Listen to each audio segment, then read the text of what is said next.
Hello and welcome. Today we would like to talk about mythology, archetypes, and spirituality. This topic is really extensive and really vast. So, in all of my notes that I've taken, I cannot cover all of them, especially I cannot go into details on most of them. So, I would like to start, but I would like to give this warning first that the topic is way too extensive to cover in one video. Also, it is a topic that requires a lot of explanation, and we will not give a lot of explanation here. We will present a lot of thoughts, but we will not go deeply into any of them. So, in the future, I would like to make more videos on this and talk more about the details and explanations and elaboration. So, first, I would like to start with one definition. It is a distinction that I often see people confusing, or rather, where we don't have a lot of common dictionary idea of these terms. So we talk about the unconscious and the subconscious. So we have consciousness, which is the aware part, the part that we are aware of and that we deal with daily. And then we have the subconscious and unconscious. But these seem to be synonyms and people use them interchangeably. However, I would like to offer a proposition here. Namely, we may talk about unconscious if we have no consciousness. So, if we are, for example, in deep sleep, or if we are fainting or in a coma. So, we can call that unconscious, so not conscious. But subconscious, I would like to reserve for that which is in our subconsciousness. So things that arise from our mind that we are previously not aware of, but that can emerge into our awareness and consciousness. So to make the distinction again, I would like to say that we can be conscious and unconscious. So we can be awake and we can be asleep. But conscious and subconscious are the conscious part is that which is aware of its ideas and thoughts, whereas the subconscious is that which exists parallel to all ideas and thoughts that we are aware of and which can emerge into the conscious realm. So I think that is a very useful distinction. I may still use the term unconscious for the subconsciousness sometimes because many people do this, but I would like to offer this distinction to make more clarity, to create more clarity. So, first, I would like to talk about avatar or avatara. So, what is an avatar? An avatar, it comes from Hindu religion mostly, or primarily, is an incarnated form of a deity, the possession of a body by a deity, and the embodiment of a deity in the world. So, for example, there are gods in Hindu mythology and religion that can come into the world in the form of an avatar. So they get a human body or an animal body, maybe, but I would say mostly human bodies, to manifest the God into our world amongst us so that they can interact with us, teach us, and guide us. One example of a similar idea of avatar is Jesus Christ. Jesus Christ is seen as the Son of God, but also as God. So, in the idea of Jesus Christ as God, we may posit that Jesus Christ was the body in the earthly realm for God to take place and to interact with humans. Because God needs a human body to interact with humans, or at least meaningfully, since not everyone can be a prophet and hear God so easily. There requires that gods or God possess a human body temporarily to interact with us humans. So that is the avatar. And I will use this in a more philosophical and psychological sense, mainly inspired from psychoanalysis and depth psychology, where The avatar is a person into whom we project the divine or spiritual concepts and ideas. One example is the mother. The mother, the actual literal mother, is just another human being, mortal with flesh and blood. But for a child, it is more than just the literal body mother, a person. It is more of a concept, an ideal, an archetype, maybe almost a deity in some sense. So for the child and maybe also for adults, the mother is imbued with this spirit of this form, of this idea, of this archetype. And so she becomes the avatar for the archetype of the mother, for the form of the mother, for the ideal or the deity of the mother. One example of the divine mother is Durga in Hindu mythology, or Kali, or Mahishasura Mardini. Those are all mother figures that exist as divinities, as deities, and which can incarnate and we can project into other human beings. So that this person, this human, becomes more than just a regular human, but is in fact inspirited, is imbued with the divine.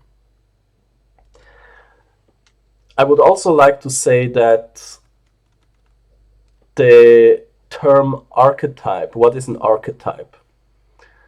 It is an abstracted pattern that exists in the mind and represents an abstract idea, for example, a form, as mentioned by Platon or Plato. So the archetype is that which exists to organize thought according to certain patterns, ideas, and form. And it uses symbolism to access it and to represent it. One example of an archetype, again, is the mother archetype. It is not just the literal mother that we have, but it is also the abstracted idea of the mother, the symbol of the mother, which we then process and which comes up in our lives in other situations and ideas. So, for example, we can say that Durga or Kali, the Hindu goddesses, are the embodiment of the archetype of the mother. So they represent this archetype in us. And we process our inner world through these symbols that we externalize into deities or into other people. Another important addition is that we not only externalize into people, but also into ideas and into objects. So let us take, for example, a painting of Jesus Christ. The painting of Jesus Christ is not Jesus himself. It is a painting, it is a manifestation of Jesus. But to people who worship the painting or Jesus through the painting, Jesus lives inside of the painting. So the painting is an object, it turns into a fetish being a magical object. And that fetish houses, enshrines the spirit of Jesus Christ, so that we worship Jesus Christ through the painting. Or some people have crosses, crucifixes, that they either have as necklaces and talismans, or that they have as sacred objects within their house. So the fetish and the avatar are two examples of incarnation of divine ideas into the bodily world, where we process and interact with these principles. Then we need to define mythology. There are already good definitions out there, and I will not bore you with them, but I will add one thing to that, namely that mythology is a collection of myths, that is, stories, and they are of meaningful origin and are imbued with symbolism. So we have, for example, the myth of Izanami and Izanagi in Shinto religion, where Izanami and Izanagi are siblings that get married and perform a dance around a pillar erected in the oceans, from what I remember, to give birth to the islands of Japan. So that is a story that we tell around the campfire or through books, which is imbued with a lot of symbols and with archetypes, and it is an archetypal story that resonates deeply with us across cultures, and which patterns can be found in different cultural ideas as well. So different cultures have different versions of the same story of the siblings that get wed and of the siblings that create, or the couple that creates the world, or part of creation at least. Then let's get to the main body. So, first, we need to understand that our inner world is a constant play of mythological figures. We are possessed by these mythological archetypes and symbols, and we structure our psyche around them. So, when we deal with another person, we tend to have a resonance of them with an archetype in us, depending on what they represent for us. For example, we meet a young woman, so a man meets a young woman, and the young woman may represent the maiden archetype, the virgin archetype. It corresponds and resonates with this archetype, and as such, we do not see the young woman as who she is, but as the fantasy that this mythology in us tries to tell us. So, this story and these dynamics between the archetypes in us get projected into the real persons. We also interact with each other's mythology. So every person has this mythology, their own mythology inside of them, which also gets learned culturally through upbringing in a culture's mythology. For example, in the Christian world, we get brought up with Christian mythology, in the Islamic world with Islamic mythology, Hindu world with Hindu mythology, and in many modern Western countries, we also get brought up with, for example, Greek mythology, since we learn about those archetypes through school, through fiction, or through other cultural heritage. And we constantly interact with each other's mythologies.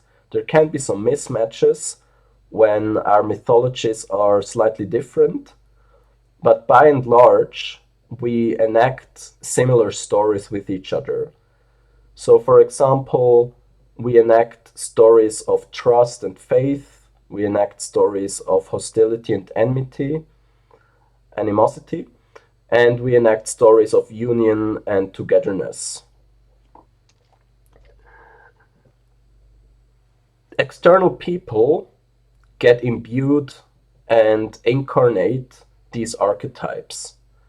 As said previously, when, for example, we meet a person, they will resonate with us, within us, a certain archetype and symbols. And depending on our relationship to that person, we then possess that person with this inner spirit.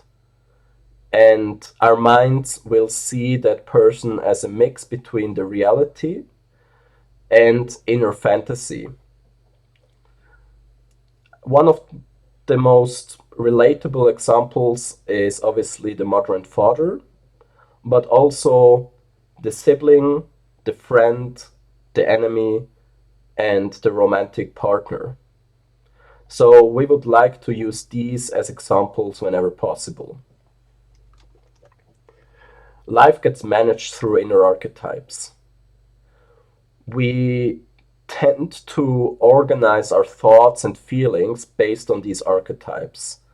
So we enact these stories and we express them through our language and through our behavior.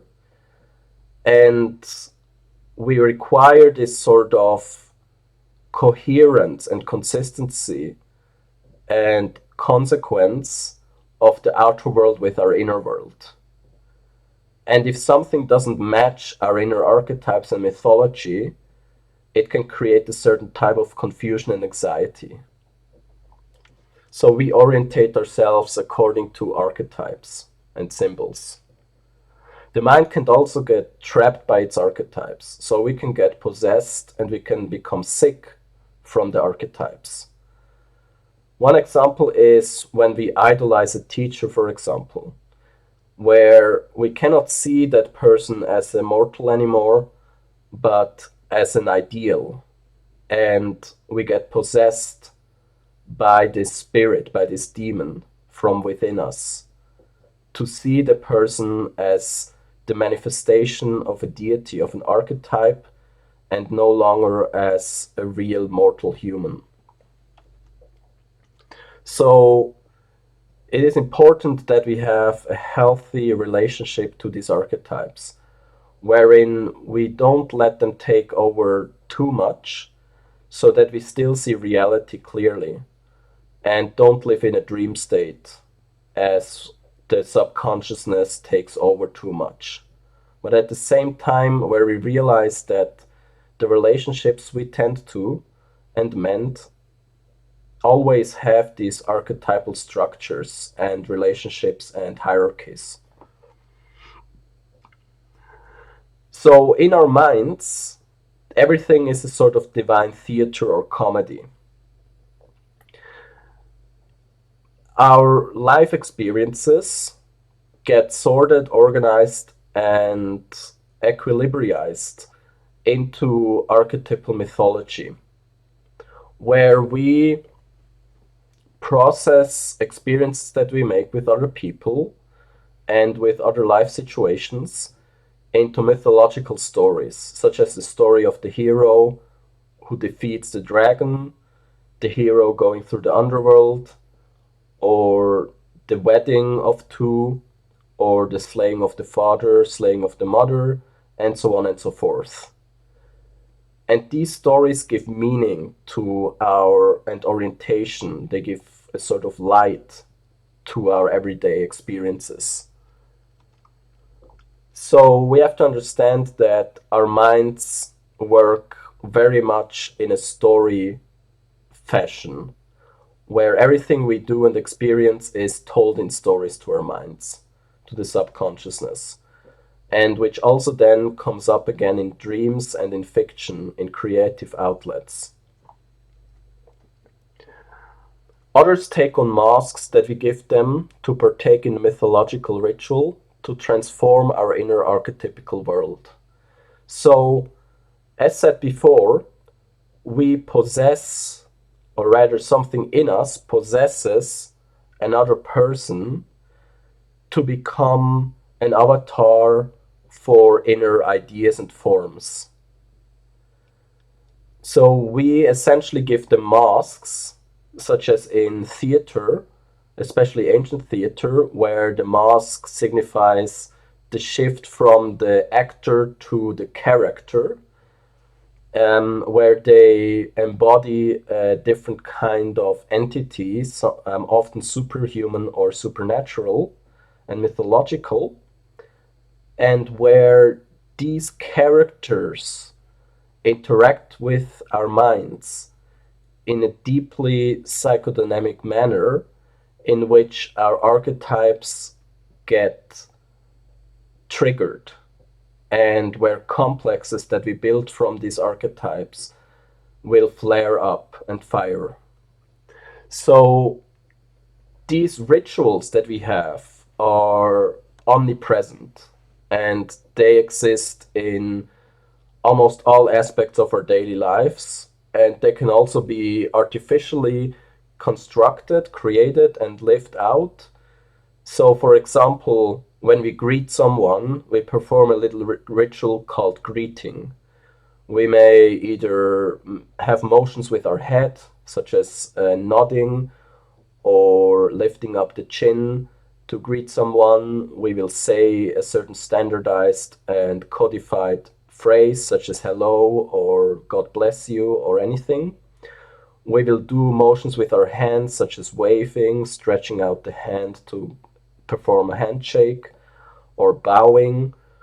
And all of these little details are part of a ritual of greeting, which corresponds to inner codes and symbols that we carry with us. These rituals, as said, are omnipresent. There are rituals for nearly everything in our lives, whether it is greeting, farewell, whether it is apologies, whether it is wishing good wishes, and so on and so forth. Or whether it is sitting down at a table and eating, where many cultures will have a little ritual before or after eating, such as saying a prayer or thanking each other for the meal or saying a little prayer more in silence for oneself. But many cultures also have rituals concerning eating or waiting for each other before we start eating. So these rituals transform our inner world. It can be seen as a sort of political story of inner characters, of personalities, of figures that behave and that change depending on the experiences we make. So sometimes some symbols can become stronger. For example, if we have a good teacher, the symbol of the teacher will gain more might, and we may have a healthier relationship to that archetype and symbol. And in other situations where the teacher is required, we may have benefits due to the fact that we have experienced a good teacher. And we ourselves become a better teacher when having had good teachers. Not because of cognitive learning, but because of archetypal transformation. So we possess those other people to play theater in this third realm. The third realm being that which emerges from a meeting of two spirits, of two minds. So, for instance, we talk about marriage. Two people talk about marriage.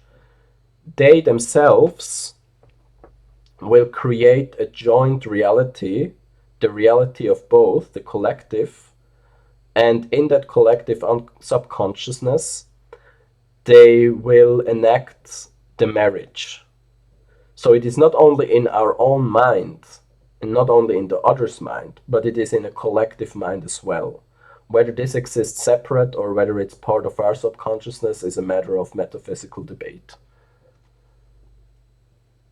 So we also want to find people that resonate with our archetypes. We want to get into contact with them and understand the divine through them.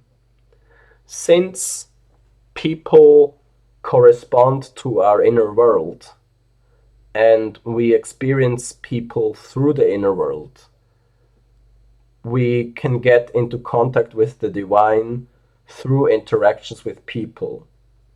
So when two people meet and they have a relationship of some sort, the other person will enter and become part of the inner reality of the first person.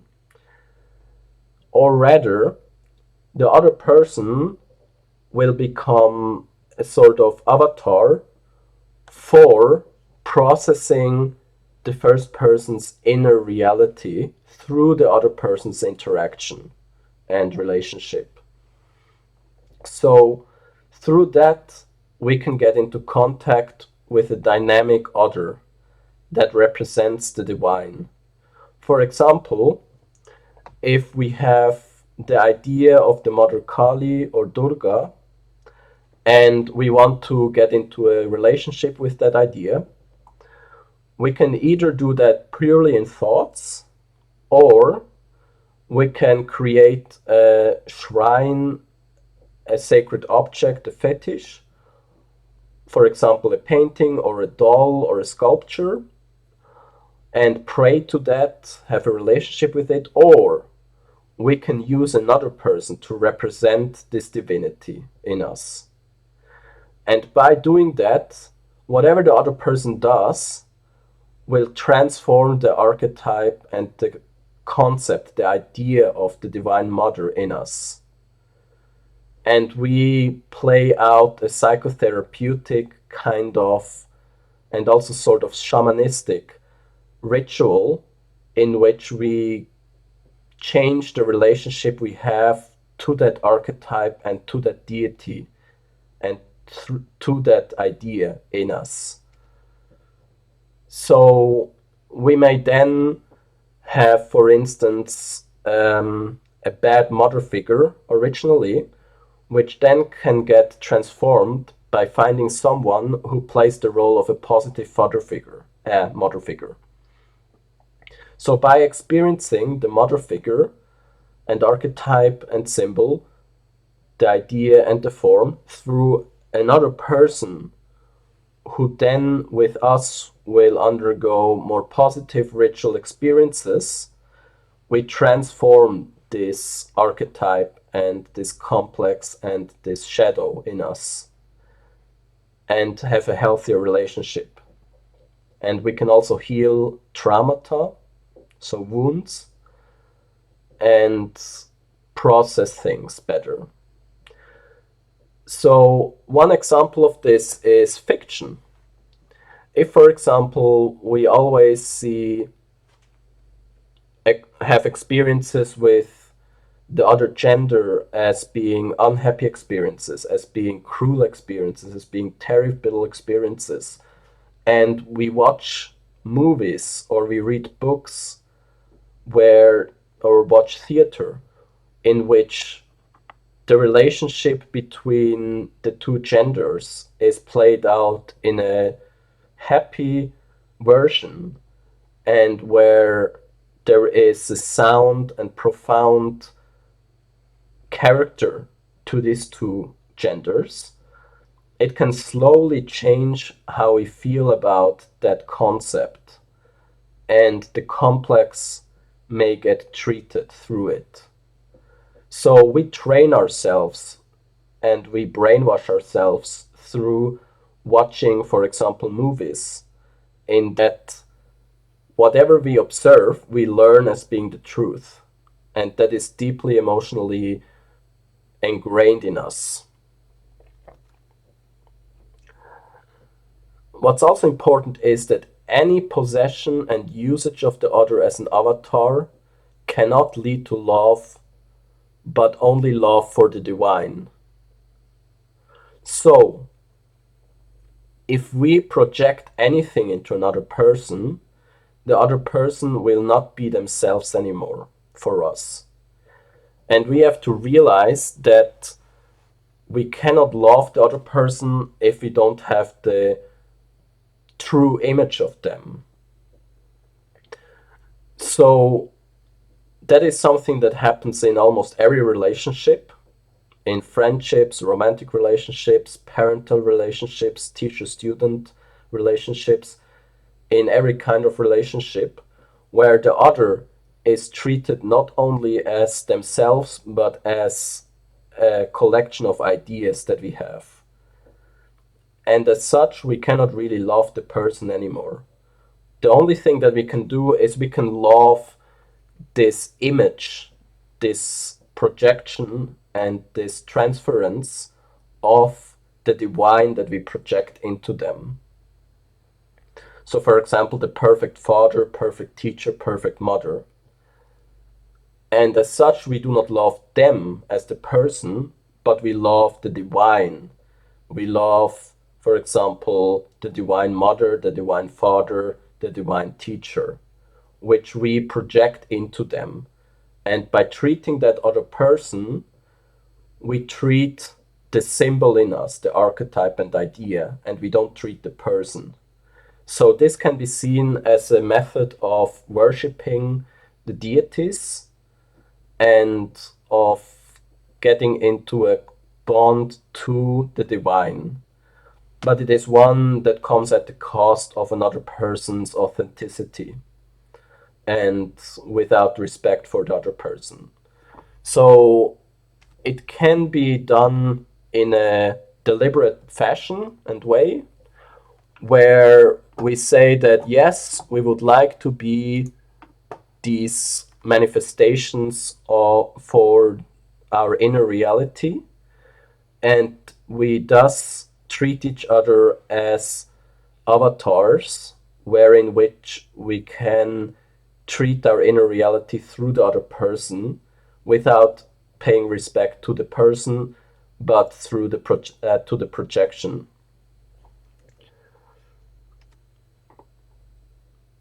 We weave a mythology with the people in our life. So every person we meet becomes part of our inner cosmos, of our mythology, and of our inner archetypal reality.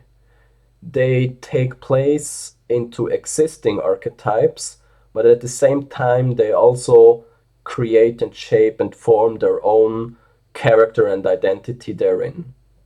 So we may have a friend who symbolizes something for us, and that symbol, or through that symbolization, we treat the person as we would treat the archetype with projections and everything. At the same time, the person becomes part of our inner cosmos and becomes part of our inner mythological hierarchy of deities, so that we can then treat our inner cosmos through other people. So we distract our minds from our inner shadows and void and pain of existence by externalizing ideas and functions to process them socially. One thing that we do is we take the shadow and we take the archetypes and symbols, forms and ideas, and we project them into others so as to being able to treat them in a social environment where others will represent something to us that can lift a certain type of pain, and where others can correct our perception of certain symbols and ideas through their behavior. It is very important that we have good friends and family who then can process these more fundamental sufferings with us and who can become good avatars for our inner world, such that we can transform pain into happiness and into bliss and into equanimity. To dwell into the archetypes and the inner void brings about pain from isolation and from bringing the light on the ego into the dark. It can be very painful and very dangerous as well to go too deep into the subconsciousness. The subconscious mind is kind of like a cavern, a cave, or a deep ocean, a sea, a lake, where there is no light. Or the underworld, as is also depicted in the stories of various cultures and religions. By going into that, we risk a certain stability of our minds because we may encounter things that are painful, disturbing, and horrifying. At the same time, being completely distant and separated from it creates another type of issue, namely that these subconscious elements and parts and aspects can take over control in a neurotic manner.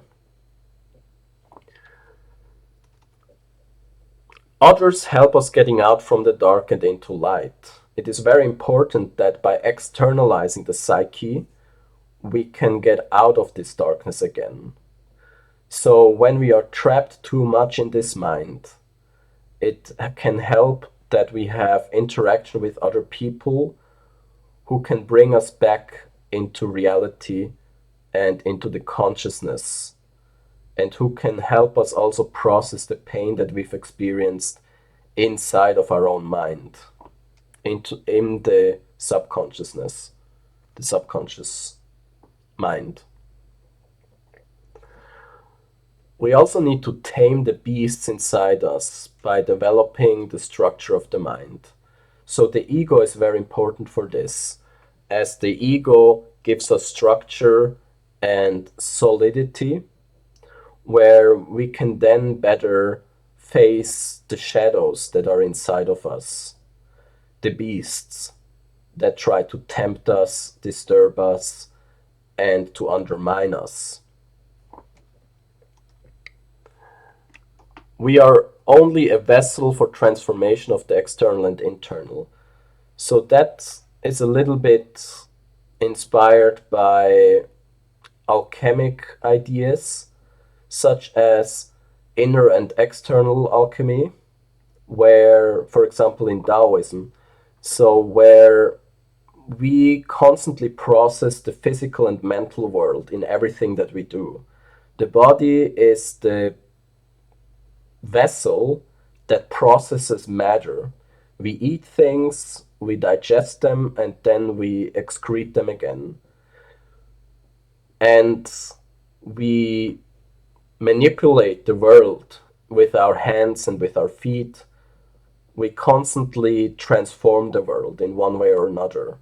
For example, by carving wood or painting something, we transform the world in its matter. The internal alchemy would be that of the mind, where we transform the world of thoughts and spirits, deities, forms, ideas, with our minds through thinking and feeling, and where we gain stimuli, input, which then get transformed, processed, and come out again as new ideas, feelings, and, for example, in the arts, in philosophy, in everyday communication, and so on and so forth. Meditating on the deities can calm the mind. So, something that we can experience is that when we meditate on deities, it also depends on which deity and how, or when we perform rituals, when we worship, when we get into contact with them, and when we have a relationship to them, can actually calm our minds. So, there is, however, one difference in a healthy and unhealthy kind of worship. There is an unhealthy worship where we completely lose ourselves in that deity without having any control anymore, and where we lose the strength of the ego to withhold the power of the subconsciousness. The healthy one is one in which we are in an equal relationship to the deity, sort of like to a friend, where this deity will communicate with us truths about the world, about ourselves, about it, and where we can better understand what that deity is. So, by deity, I also don't mean that it is an external, disembodied spirit, a supernatural being, but an inner concept, a part of the inner universe. So, for example, Something that can happen is that if we have a teacher whom we idolize and idealize, and we meditate on the divine teacher, on the archetype of the teacher, on the form of the teacher, it can happen that the idolization of this teacher will lessen. Another thing that we can observe is that the mystical is too intimate. People do not like to make the mystical a topic of discussion. It can be almost seen as a taboo in some situations. Not to talk about the mystical in an academic sense, but the mystical in its experiences. It can frighten people because it touches the depths inside of them, the archetypal and the subconsciousness. So people don't like to be thrown into it without being prepared and having their defenses. And it is very difficult to engage in mystical relationships to other people because it again goes against the defenses, and it requires a lot of trust in each other to be able to have these kind of bonds. That is, for example, also in the therapeutic relationship between a psychotherapist, according to the psychoanalytical school, and a patient, or a follower of the religion and the priest. There is the spiritual possession by beauty. For example, two deities that represent beauty are Aphrodite from the ancient Greek pantheon and the divine mother Lakshmi from the Hindu religion. When we are possessed by beauty, it becomes very difficult for us to think properly. We are in this trance state, in this intoxication, where all we want to do is live for the beauty. All we do is see beauty in everything, even if it is not there. And it is an important experience to make, but it can be very detrimental if we don't understand how to get out of this again, out of this state. One example is when we fall in love, when we are infatuated. There we get partially possessed by the Divine Mother. We get possessed by beauty. And this possession will lead us to not seeing clearly anymore, ourselves and the other person especially. In this state, we are not very useful anymore. We are pretty much a vegetable in a sense, and we need to be able to have a rope that leads back to reality so that we can escape the spell again and not suffer from it. And we would not even know if we suffer because it is such as with alcohol, where, excuse me, we do not perceive it as suffering, we perceive it as bliss and happiness. Worship inflates the thing of worship. It strengthens it inside of us, transforms it, refines it, and keeps it alive. When we worship a form, we build this form in us ourselves stronger. We refine it so that we better understand what it is. Similar to a gemstone or a diamond that at first is a unseeming rock, but then takes shape into becoming a beautiful diamond that reflects the light in various beautiful manners and ways and fashions. And we remember it better. So everything that we worship is more difficult to forget.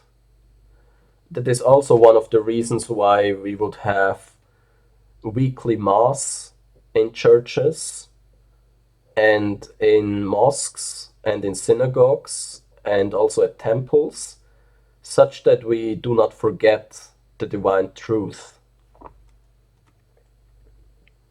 There is the archetype of the animus and anima, these being the two opposing sexual roles, animus being the male part and archetype, and anima being the female part or archetype, and which I suggest we can also find in the primordial story of Adam and Eve, or Adam and Hava, from the Hebrew Bible. It is also a question of whether the divine couple is equal to the divine brother and sister, which would be seen in Izanami and Izanagi, for example, and whether it is the divine marriage, such as, I would have to find a better example, but the divine head of the pantheon with his wife. Maybe Zeus and one of his consorts or wives.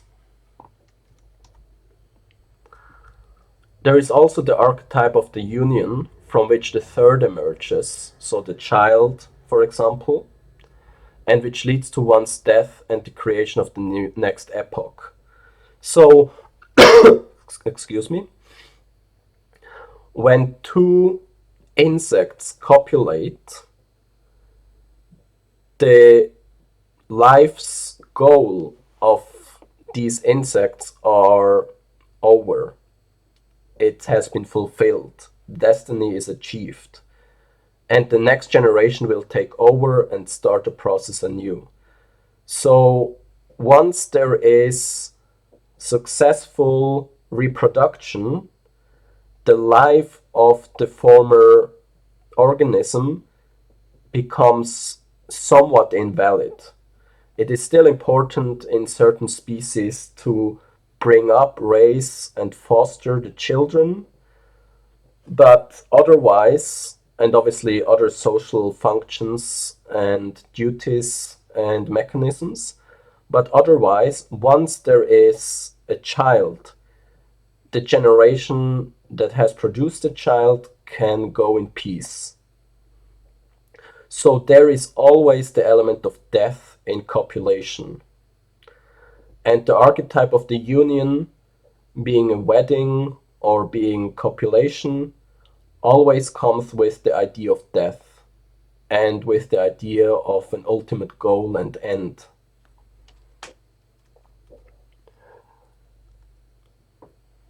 We open our minds to get possessed by a spirit. For example, in artistic inspiration, we get possessed by a demon, by a spirit inside of us.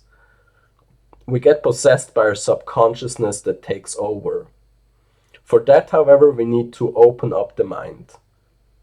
We cannot become too concentrated for this. We need to let go of control to some extent so that the subconsciousness can take over.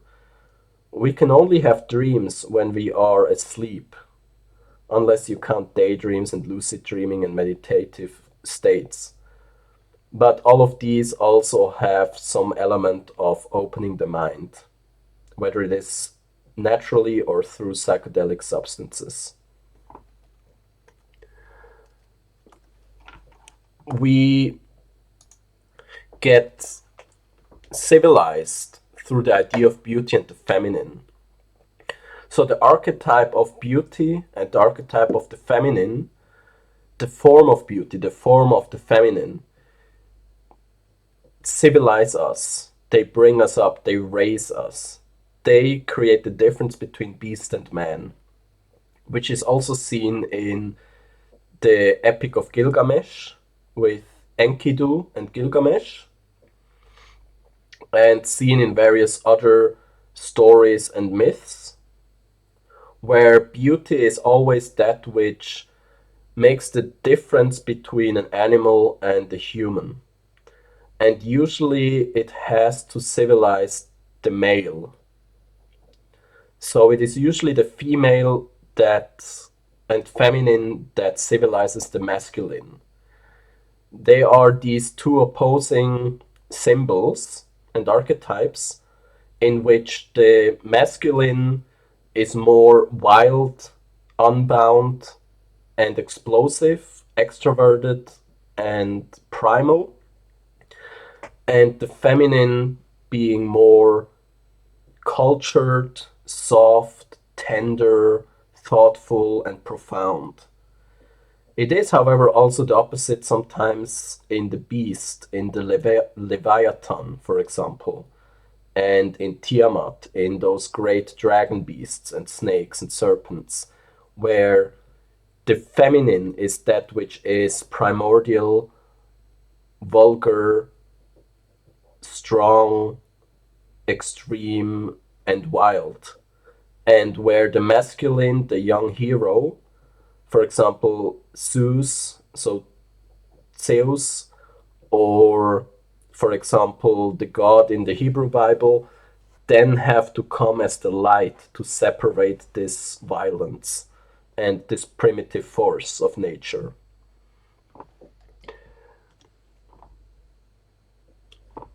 We reenact the mythological patterns inside of us with the other. We've already talked a little bit about that, but it is important to reformulate it and to say that, excuse me, through our interaction with others, we play out mythological stories, archetypal and primordial stories that are inside of us.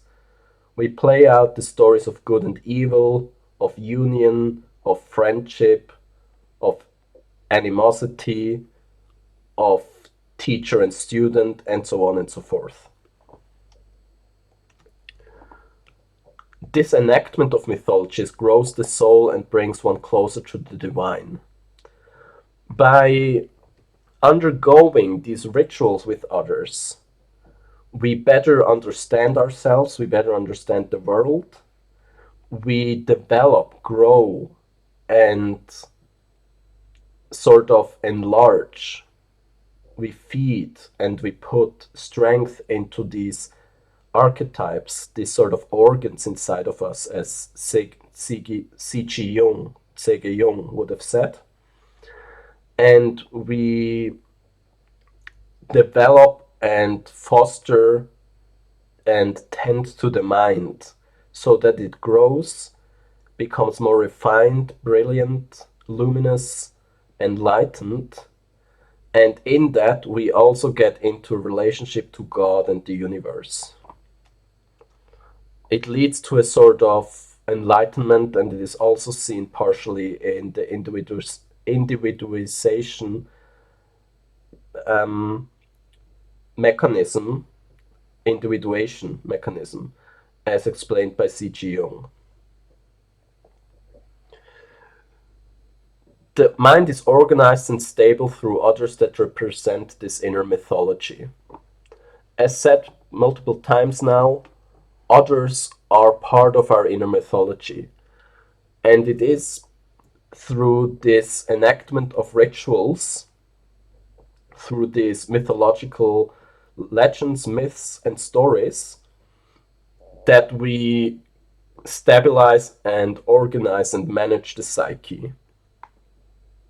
Similarly, we also manage our social environment through these mythological structures and hierarchies and organizations. There is the archetype of the rider. It is that which tamed the beast and is in harmony with that, so is in harmony with nature. The rider can be riding a horse, but often is depicted as riding a lion, for example, in Hindu mythology, where the divine mother Durga will ride on a lion, and where we can find the union and the harmony of man and beast, in this sense of woman and beast, but man as in mankind, as in humanity, as in human. Adam and Eve, so Hava, are siblings in the sense that they represent the archetype of siblings and the archetype of marriage. And they are the perfect bond of equality. We shall forget the fact that Eve has been created through the side or the ribs of Adam, but that is a discussion for another topic, for another time. What we would like to add is that this sibling relationship is the perfect equality because they are both born from the same and they have no other differing qualities except maybe age, so whoever came first. But otherwise, they are born from the same and they end in the same. As such, to treat one as one's sibling is considered to be a high virtue. So that is one of the reasons why we say that other people are my brothers and my sisters, because that is that which is the closest to one. The parents are always in an unequal relationship to us and is fundamentally an one-sided relationship. It is unequal and unbalanced because there is dependency, there is wish, there is desire. But in the sibling or in the friend, there is equality. And the sibling being part of the same genus, so part of the same family and tree, therefore being related to one. And this is a much stronger idea than the friend, who is someone who is unrelated. There are various functions and theaters that the soul wants to use for harmony and development. We've already said this, that our soul desires to develop itself through these inner alchemic processes where thoughts and experiences and stimuli become transformed in the correct processing internally such that we grow as a soul and that we achieve inner harmony and development. So, similar to a state of the world where nations are in conflict and at war, that would be a mind that is not at peace. It is not in harmony. It is at war with itself. And we need to imagine our subconsciousness and the mind as being a sort of landscape like this. It is the household of the gods, the pantheon, for example, in Greek mythology, where all of these different gods have their different relationships to one another, and the harmony between them and in the whole reflects the harmony and peace and development of the psyche as a whole. One theater is that of union, the central theater. So the theater of union decides which parts are integrated into the psyche as well. If we take a union between the conscious parts and the subconscious parts, we find that that which is wed and married into this consciousness is accepted, is treated fairly, and is in harmony with the rest of the psyche. So we see this also as diplomatic marriages, when one nation would send off their son or daughter to marry the daughter or son of another nation to establish peace. Similarly, the union is that which reconciles and brings about equilibrium in the mind for these certain ideas and archetypes. And union itself being that which is one of the most fundamental theaters in our mind, namely the union of ourselves with the universe, the cosmos, the world, and God, and our union with other people, with spirits, with minds. And obviously, union of our conscious parts and side and aspect with our subconsciousness. So it is like having two people in one mind, the conscious part and the subconscious part. And those two also need to be married and get into a healthy union. There is also yet another union of two inside of our own self, which is the union of the left and the right side. So the animus and anima, the male and female, the masculine and feminine, the light and the dark. These two need to be balanced and brought into a relationship, into a healthy relationship, into wedding as well.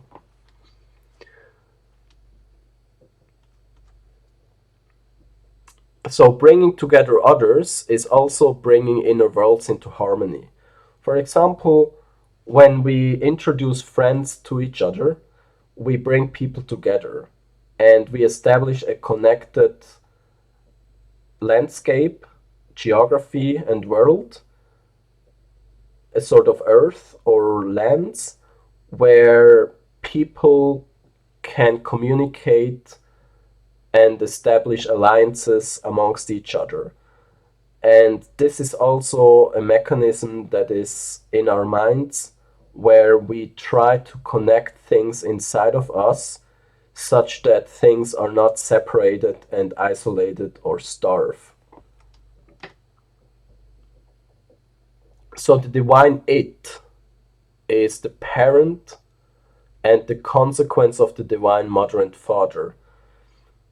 If we think about what came before the divine mother and divine father, it would be the androgynous it, which combines and contains both male and female. And this one gives birth to its opposites, so to the male and the female, which then get wed again to create humans, or the human, the primordial human.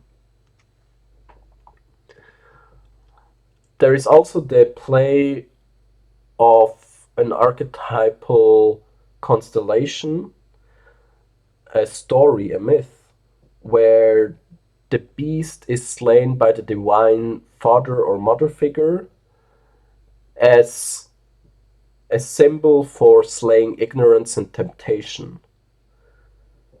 So, for example, we have God slaying the Leviathan and the Behemoth, could be also seen as the consciousness defeating ignorance of the subconsciousness, of that which is not conscious, to attain and spread the light into the full psyche and fully developing and enveloping and engrossing the psyche with light.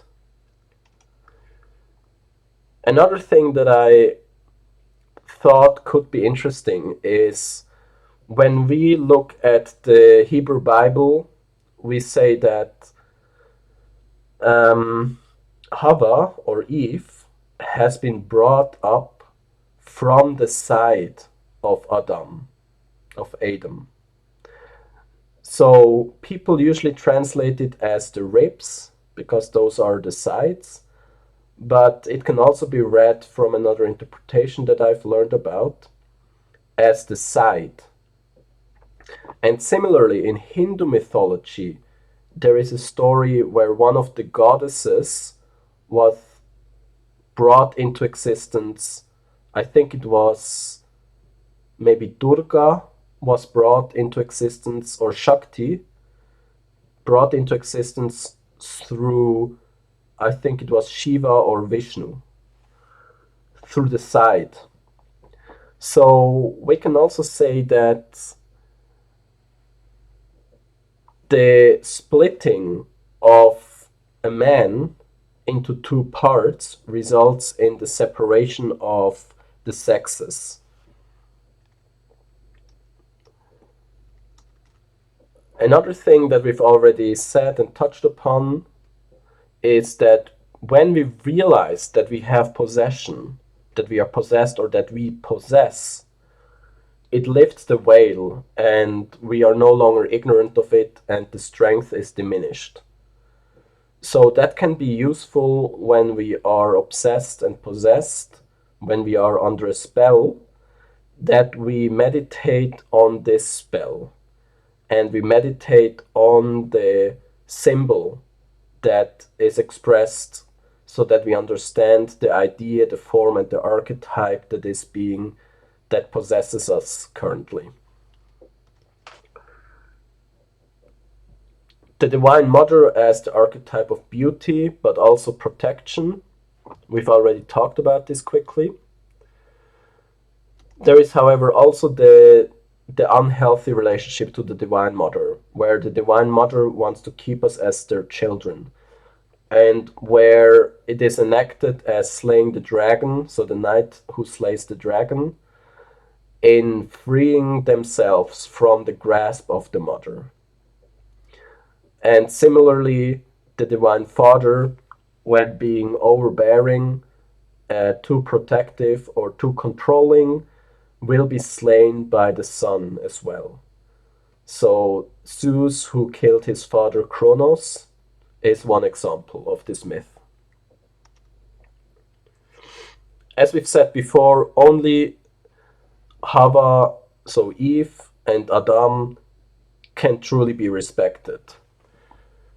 If we have a relationship to another person, if we observe our archetypical possession and possess, how to say, the spirit and demon that overwhelms us and takes control and possesses us, when we identify that spirit as the archetype of the sibling, we can say that we have a somewhat healthy relationship to the other person, as they are neither above, like the mother and father, nor under, like the son or the daughter, to us, and they are also not too distant, like the friend or the enemy or the neighbor, and as such being of a healthy bond to us, with closeness and with equality and respect. Um, there is also the process of overcoming death to become God, to transcend humanity. That is symbolized in the crucifixion of Jesus Christ, where Jesus had to first die to become truly God and to be united with God, as well as in the Phoenix, who first has to die and then being reborn from the ashes and lighting up the fire to show its true beauty. There is the impregnation by God that creates ideas that live in other people. So when we are in a process of giving birth to ideas, we can say that it is a relationship to God with whom we have a sort of wedding in which we become the mother to give birth to the child, which maybe for males is less comfortable of an image to think of themselves as a mother, but it certainly has to be considered and thought of and being integrated. And in that, the creative process is always that of the mother, who gives birth to new things, to ideas, to concepts, to language.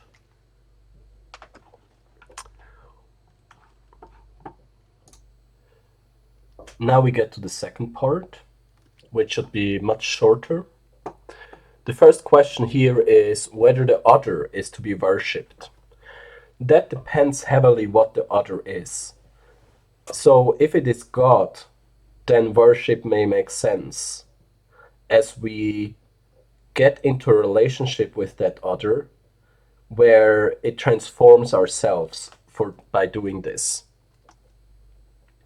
When it is a human, for example, and we worship that human, it inflates them and the idea of them in us in a way where it is not real. So we will then have an unreal relationship, a truthless relationship to them. Now, there is also the idea of the other as a judge over our worth.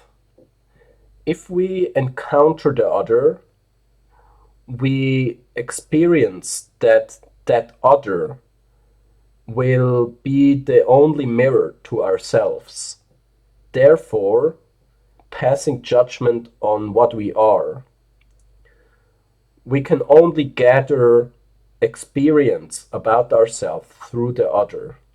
We can also gather some experience through introspection, meditation, and contemplation, but it is through the other where our archetypes get used and where we are in a transformative state in which we get feedback from people.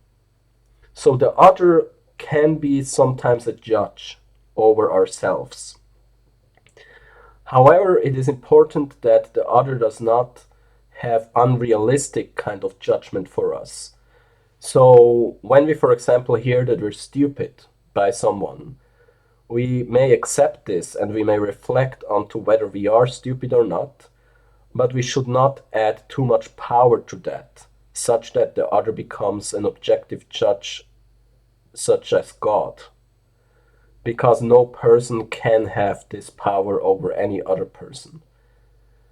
We need to realize that our own voice is just as valid as the voice of others. There is also this idea of another spirit who is prophetically speaking on behalf of God. For example, there are teacher figures, there are parent figures who have a sort of prophetic quality to them, in that what they say is the same or synonymous to what the universe thinks of us. We can also project our soul into them, such that we find it difficult to exist independently from such a figure. Seeking beauty outside has us remain as slaves. When we seek beauty outside of us, especially in other people, we are slaves to this sort of beauty. We are obsessed with the idea of beauty that we think we can only find in the other. What, however, we really can only find in the other is that of an objective reflection on ourselves. So the experience of the other is a mystical experience. It is deeply profound, and it is that experience which rescues us from solipsism. However, we must see that beauty is found mostly in ourselves through introspection, through meditation, through philosophy, through the arts, and through internal alchemy. It is also important to know that everything we experience, whether we think it's the outside world, the objective, or the inside world, only takes place in our minds. There is no such thing as an objective experience. Everything is subjective. So that brings us back to solipsism, where the only thing that we can really understand is the mind. And whenever we think that we understand something outside of the mind, it is the mind trying to understand itself. We also cannot truly communicate ourselves. There is a language barrier where our thoughts are only crystallized in language to a very minuscule idea and aspect and part and quantity and quality, and the vast majority of all thought is never expressed to the outside. Furthermore, It also depends on what the audience will interpret. Therefore, the quest for being understood by others is one that we should elaborate more on, and where we can posit that there is no such thing as being understood truly by others. There is no such thing as communicating perfectly, and that is one of the fundamental anguishes of our existence. That what we have inside can never be expressed truly due to physical limitations mostly, and our own limitations of our mind, and that others can never truly absorb what we try to communicate and will always remain misunderstood. So, in some sense, this is an existential issue. It's a problem that deeply frustrates the mind, that it can perceive the other and it knows that it can formulate thoughts and put it into language. However, for some reasons, this is never sufficient, it is never perfect, and there is always frustration in it. What we seek are people who speak our language. When others think similarly, when others will use the same words for the same thought, or a similar one at least, and when others communicate similarly to how we communicate, so when others will understand gazelle when I say gazelle, or rhinoceros when I say rhinoceros, those people will fulfill us and satisfy us, will give us bliss much more. And the quest for such people is one that can best be overcome and achieved through elaborating one's thoughts better, through thinking, through speaking, and through listening. So we need to practice the art of thinking and to practice the art of speaking and to practice the art of listening and practice the art of processing all of these ideas so that we can better understand who it is who can understand us better and therefore with whom we can find fulfillment. The other will always disappoint us. That is something that is just intrinsic to being human or being the other. There is no thing except God who cannot disappoint us. There are always human limitations, flaws, shortcomings that we usually don't want to hold true and don't want to accept and have real. But by realizing that and by accepting that there is disappointment, we can better engage in relationships and appreciate them for what they are and respect the other for who they are. The other is trapped in their own reality and cannot understand us. The other has their own solipsism and has their own personal mental barriers and blockages, as well as hindrances that they cannot overcome.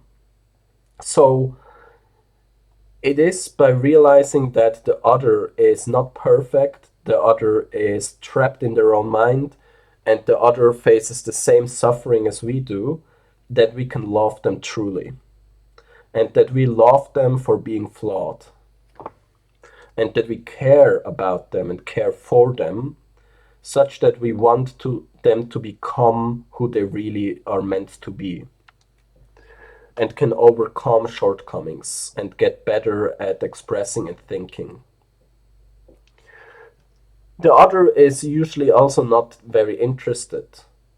There is something that we can observe that people are rarely truly interested in the things that we are interested in. Now, we may say that, well, if I'm a composer and I'm interested in my music, and someone listens to that and is interested in listening to it, then our interests are aligned.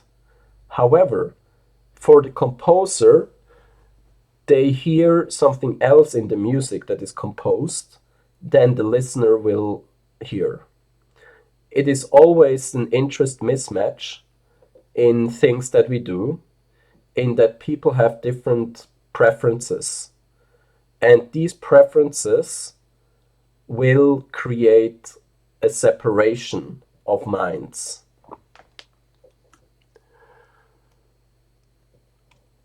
The other does also not understand how to play the role in a mythological play.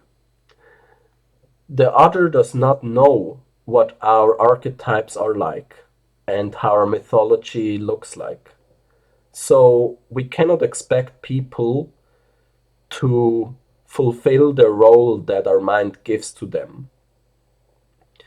Since we do this in every situation and we project things all the time, as it is impossible or quasi impossible to have a relationship to a person without projection, since the person whom we perceive from the outside is actually just an internal product of our minds and has to be treated with other internal products to be realized, we cannot expect them to bring about harmony to us fully.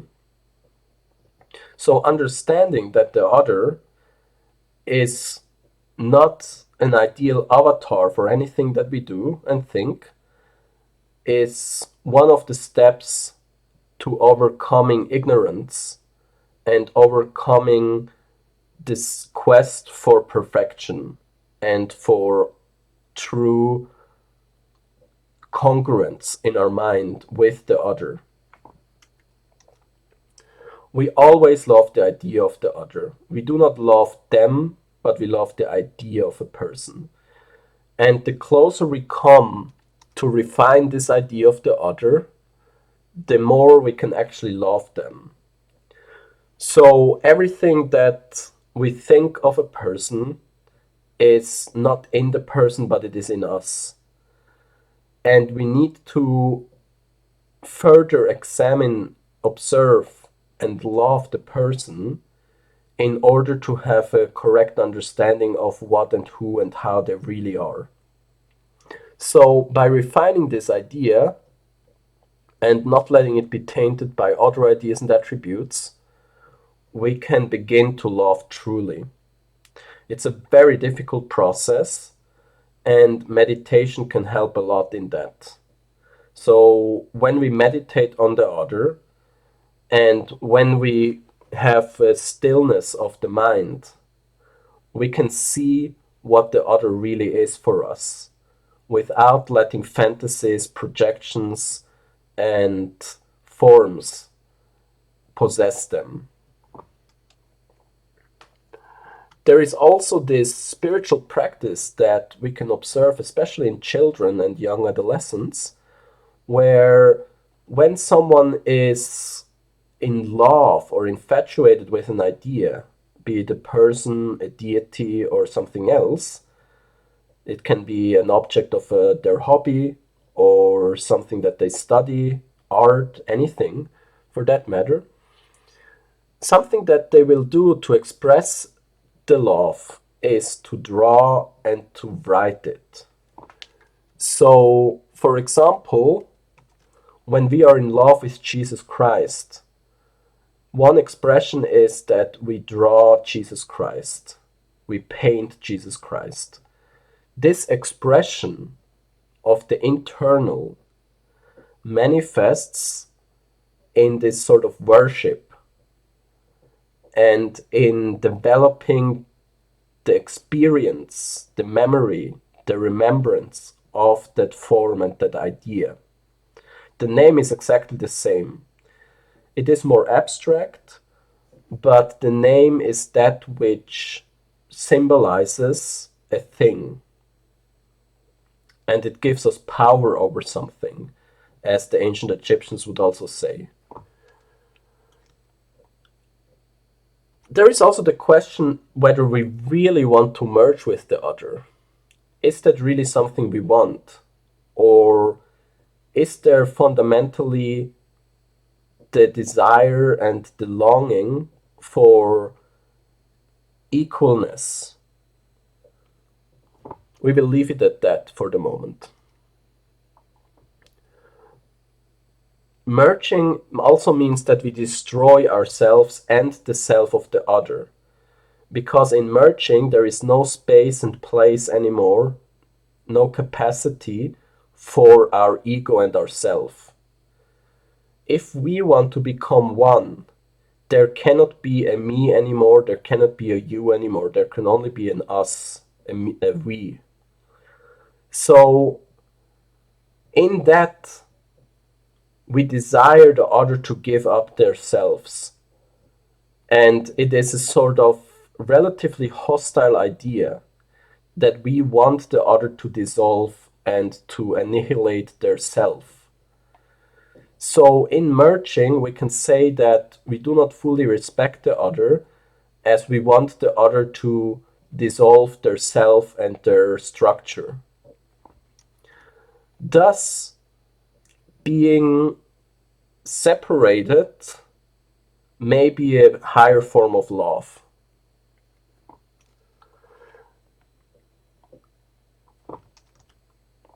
The cooperation in work is also sort of sexual union.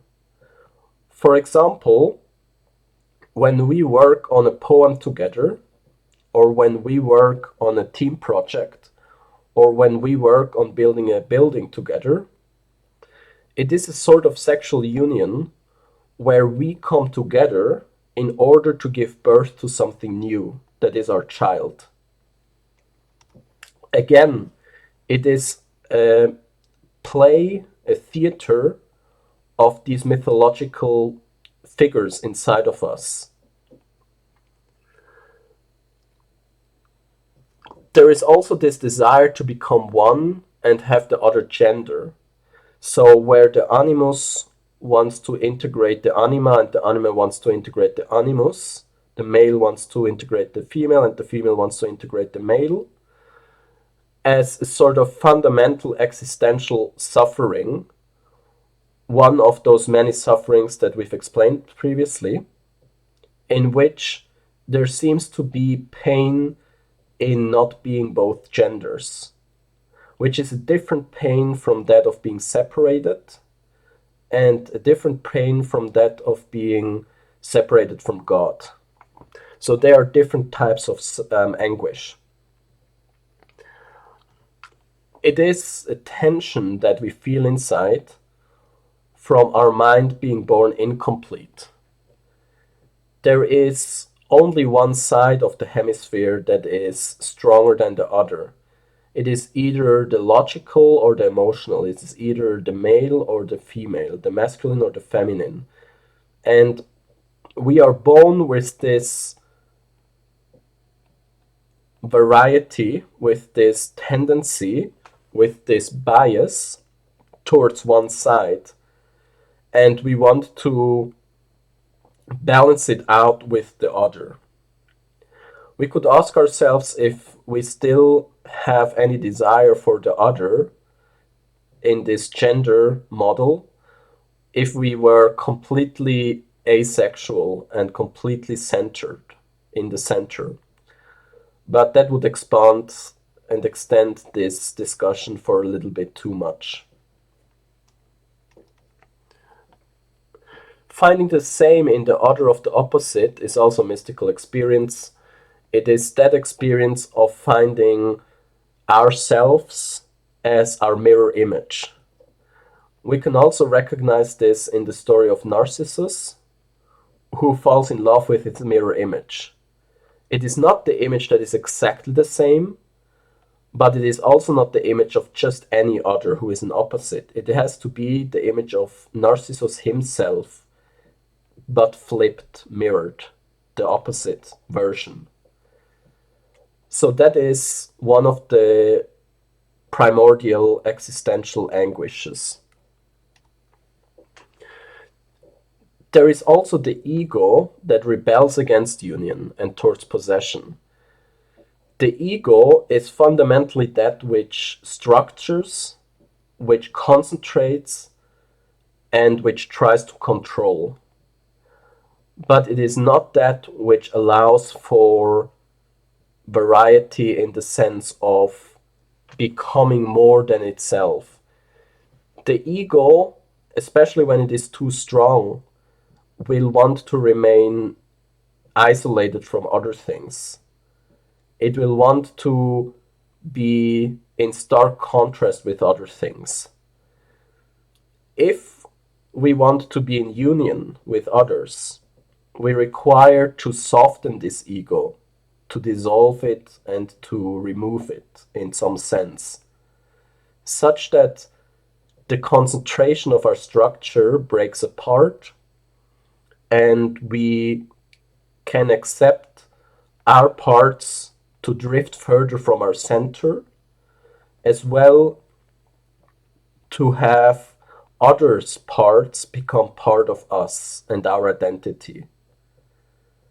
So the ego tries to create boundaries, and the lack of the ego or the opposing force creates wholeness.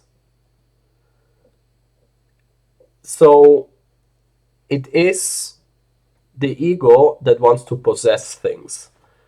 When the ego wants to have a sort of unified experience, it wants to keep itself strong, but it wants to objectify other things to obtain them as an object. For example, if we want to have a partner, that partner will simply exist as themselves, isolated from us, as a sort of object like a figurine or like a painting or a vase or any sort of cultural object, any kind of artifact or plants or gemstones that we then steal and take possession over and claim authority over in our vicinity, which is a different kind of union from the union of a fully whole experience.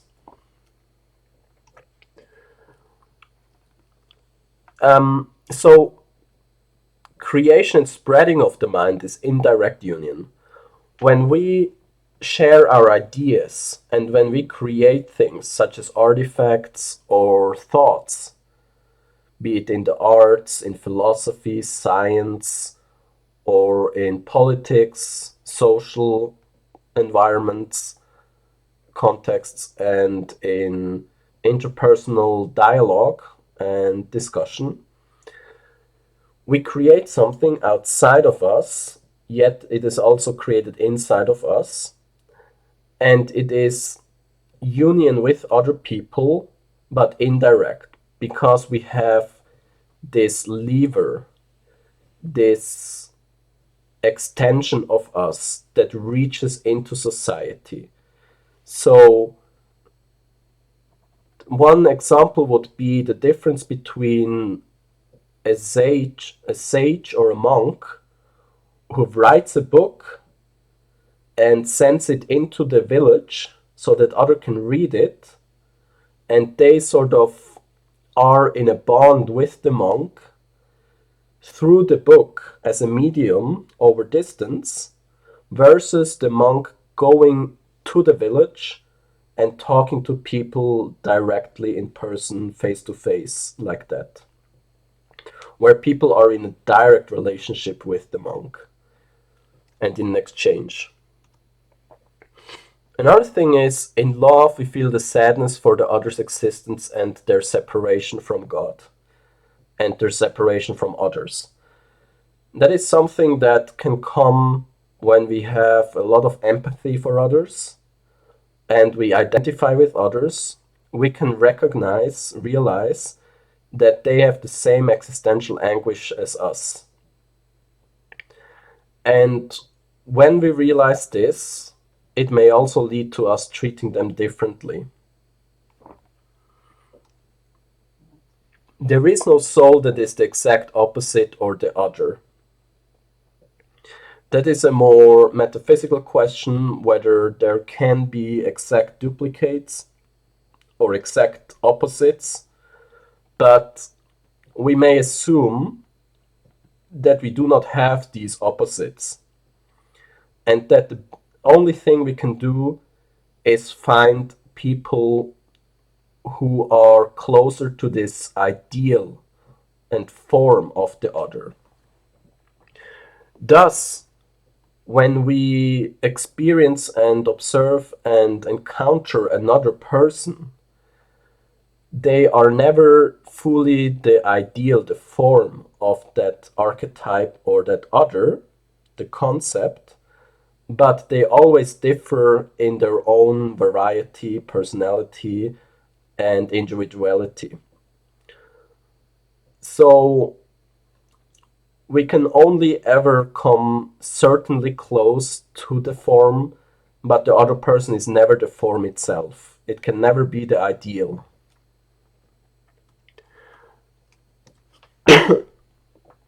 Gender is not only about the biological gender, but about the split in the hemispheres. So between the animus and anima. And finally, romantic love is not love but longing. There is a difference between love and longing. There is a difference between longing and desire. And there is a difference between desire, passion, and a difference between passion and craving, and between craving and obsession. All of these things tend to have somewhat similar feelings for us, but time and time again, what I find in meditations and in discussions is that romantic relationships do not function through love. They function through a longing of wanting to obtain union with the other, that being the animus and anima, or with the other, that being the other that is separate from us. And it is never really about love. Love is sort of a accompaniment of romantic relationships, but it is never part of the main idea of a romantic relationship. Romantic relationships are about longing, they're about desire, they're about strong sentimental feelings. They're about feelings and emotions, not about love. So, romanticism, in its own word, has to do with sentimentality, with emotions, with ideals, with fantasies, but it is not about love.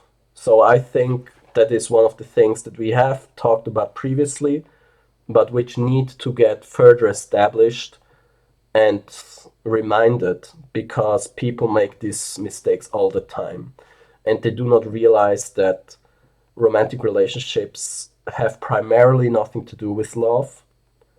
Love is that which takes place in an equal relationship, not in a relationship of difference in that sense, because there is longing.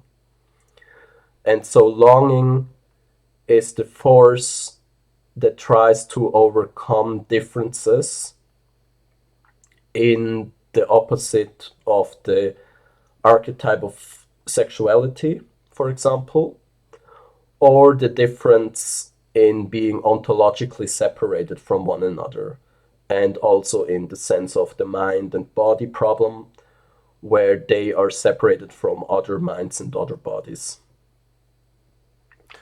But it is not the same as love. Now, we have talked about many topics. We have talked about the avatar phenomenon. We have talked about the mythology phenomenon, the archetypes. We have talked about love. We have talked about the projection of ideas and forms into others.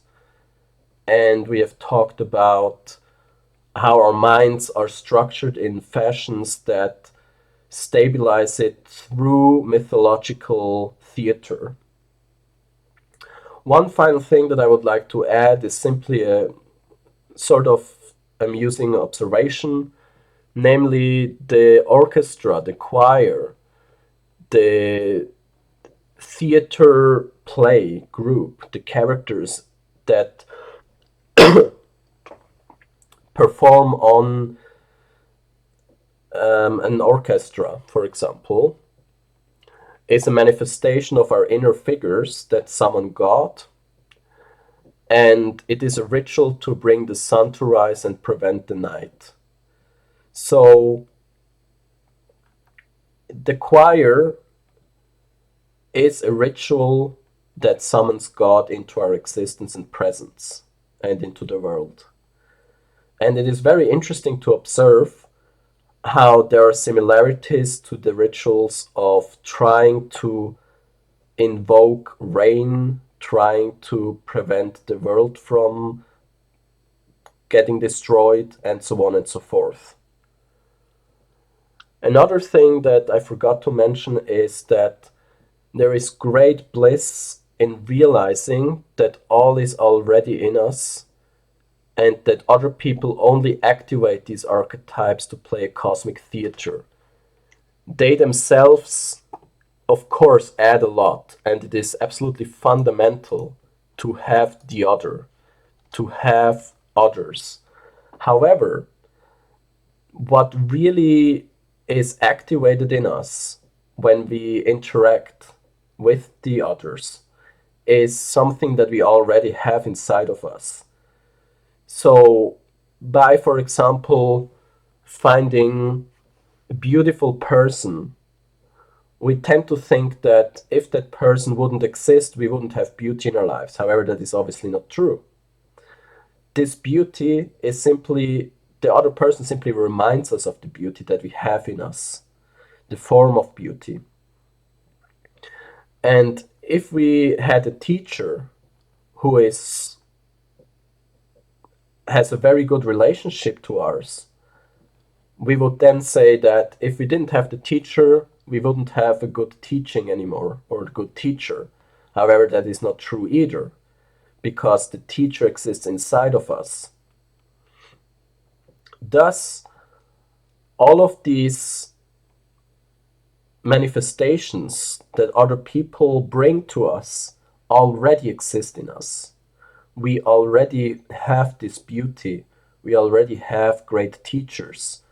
And it is more of a question of how we discover them, where we feel that we either have it or don't have that. So, in summary, we can remind ourselves of the importance of realizing our inner mythology, how it plays out, how these figures try to manifest themselves in the external world, how we perform these rituals of possession of others, excuse me, through the manifestation and the incarnation of these archetypes, of these symbols, of these forms in the other, where they become a vessel for our inner exploration, our harmony, and our mythology. And it is crucial in understanding that to be able to have healthy relationships with others. Since we can say that what we want is true love. We don't want to only experience it, but we also want to give love. And this love can only occur when we unbind all of these possessions from one another and truly understand who the other is with all of their imperfections. And what also happens if we remove these projections from the other is that they cease to exist to some extent. They simply become an amalgamation of abstract attributes but we cannot give them a name anymore. We cannot really say that they are insert some person's name, or they are my friend, or they are my sibling. They cease to exist to some extent. And there we realize what truly is that other. Because when we think of, for example, our friends, we primarily think of them as being our friend XYZ, our friend Peter, our friend Johanna, etc., whatever their name may be. However, that friend part is an idea of friendship, an idea of the friend. But this person is not an idea, this person is an objective reality, such that we have to figure out who are they if they are not my friend? Who are they if they're not my brother? Who are they if they're not my father, my mother? And that becomes very difficult. And we may also say that we can further abstract and ask ourselves, who are they if they are not attributes, if they are not simply these qualities that I find to some extent a little bit obnoxious, such as, oh, I can recognize my friend Peter because he is honest and he is kind and he is interested. What are those attributes? What is honest, kind, and interested? Every person has these attributes to some extent. It is simply our interpretation of that friend. It is our projection and it is our inner idea of honesty, of kindness, and interest that we project onto them. And it does not have to do necessarily with that person, that Peter or whoever it is. And so if we try to distance ourselves from these attributes, we come to the bigger question: who is that friend? Who is that person? If they are not, for example, American, because American is a form of something, of the Americanness, if they are not male, if they are not Peter, a name that doesn't really do much except for being a name, if they are not kind, honest, and interested, if they are not my friend, who is that person? Who is it really? And there we may discover the ability to truly love and to see them as who they really are. And this escapes most of our language and also of logic and enters the realm of the mystical. So it is in that where we begin to have a more profound experience of our friendships, of our family bonds and ties and kinship, and where we can say that we value this other person because they are who they are or whatever they are. Not because they are a friend, not because they're a teacher, not because they're a doctor or physician, but because they are the person who they are. Furthermore, we can also say whether memories and experiences and shared remembering is something that adds or distracts from this question. Because the memories are tied to the other person and they tell us whether we have a good relationship or not, whether we value things. But the question is, excuse me, does the other person's value, excuse me, depend on their actions, the memories that they gave us? What exactly is it which is that other person? And so by removing these avataric these avatar phenomena by realizing that we enact plays in our minds of mythological nature, by understanding that other people are usually associated with and thought of as our ideals and ideas, sorry,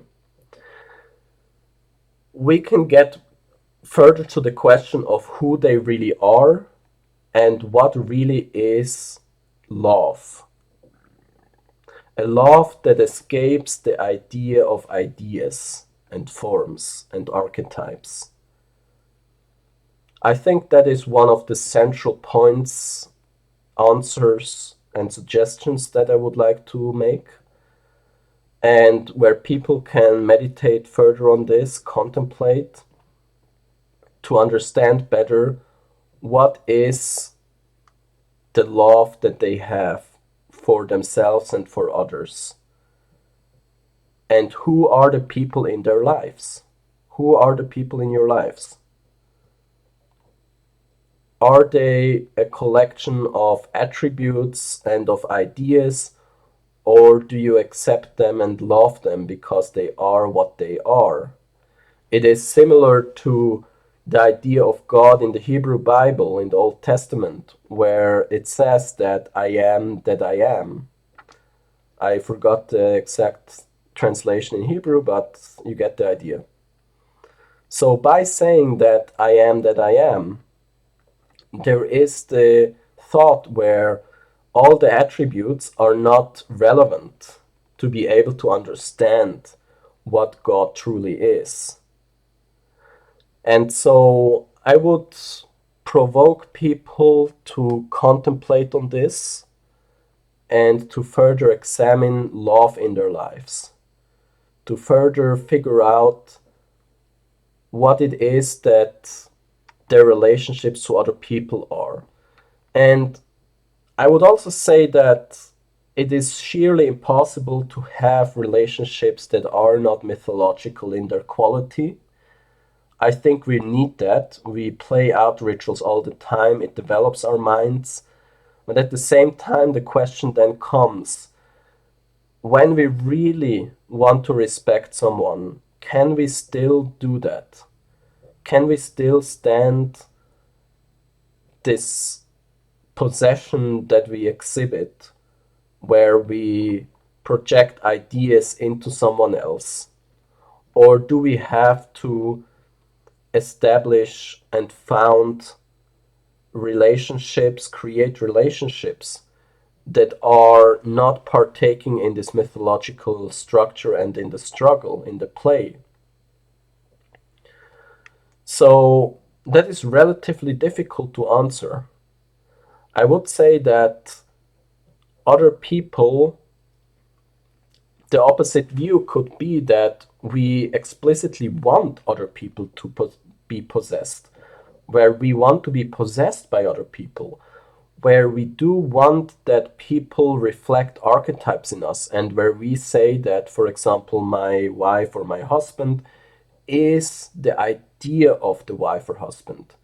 They are not simply, insert your name here, but they are the idea of marriage, or rather of the husband or wife. That is also possible. But the question is, what does this entail for the freedom, integrity, value, respect, and dignity of the other person? And obviously, because then we have these patterns, these forms, archetypes of the mythology, where other people have to fit into the character in this theater and also act out their roles according to the play, the script, the theater. They will not be able to do that all the time. They will be heavily restricted in their being, and they will clash with us. So that also applies to ourselves. do we have to train ourselves and try to be and aim to be, achieve and succeed in being a role, an archetype? So we can say that either we are simply whatever we may be, or we say that we are the idea of the friend, and we have to establish what is a friend, what is the idea of the friend, the ontology, and therefore try to emulate and learn that so that we can be the best friend that we can be to other people. So that is another viewpoint. That is another way to look at things. That is something, yeah. And at that point, I think we delve deeper into ontology. We delve deeper into the questions of these forms, of these archetypes, and there we need to observe how other people consume and produce, create, and express these archetypes so that we can understand better who are these people, what do they want, what is important for these people's minds. If, for example, someone constantly consumes media that has to do with strong individualism and loose friendships, then we may say or think that, well, in that case, what they expect from me is this kind of a friend who is more distant, or what they will be as a friend is a friend who is more distant. And if they create fiction, art, that symbolizes, for example, a more distant type of alliance between people, again, we can think that maybe that is what they are as a friend and how they express themselves as being a friend. In any sense, the question that pervades this discussion most is the question of true love. And how do we love other people in face of the fact that there are mythological structures in us and that we constantly project things into the other. With that, I would like to conclude and I thank you.